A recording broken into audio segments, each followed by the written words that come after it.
नमस्कार मंडळी, श्री स्वामी समर्थ। बघा मंडळी, बरेच दिवसापासून कामात अडचण येत असेल किंवा ते काम खूप प्रयत्न करून देखील होत नसेल, तर तुम्ही जर अगदी साधा आणि सोपा उपाय केला तर कोणत्याही कठीणातलं कठीण काम असू द्या, 100% त्या कामात तुमची प्रगती होणार आहे। त्यासाठी आपल्याला हा अगदी साधा आणि सोपा उपाय करायचा आहे। उपाय कधी करायचा तर आपल्याला कोणत्याही गुरुवारी हा उपाय करायचा आहे। अगदी 2-3 गुरुवारमध्ये तुम्हाला नक्कीच याचा रिझल्ट दिसणार आहे। मग उपाय कसा करायचा ते बघू। बघा, आपल्याला उजव्या हातामध्ये एक अर्धा चमचा हळद घ्यायची आहे आणि दुसऱ्या डाव्या हातामध्ये अर्धा चमचा मीठ घ्यायचं आहे।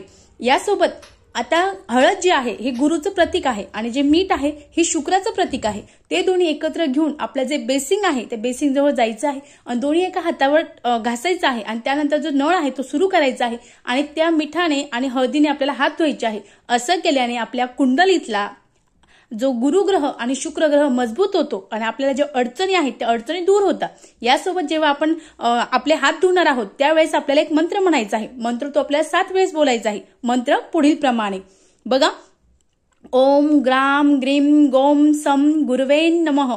ओम ग्राम ग्रीम ग्रोम सम गुरुवे नमः। या मंत्राचा आपल्याला 7 वेळा जप करायचा आहे। अतिशय साधा पण अतिशय प्रभावी उपाय आहे। निश्चित करावा, सर्व कामातील अडचणी दूर होतील। श्री स्वामी समर्थ। धन्यवाद।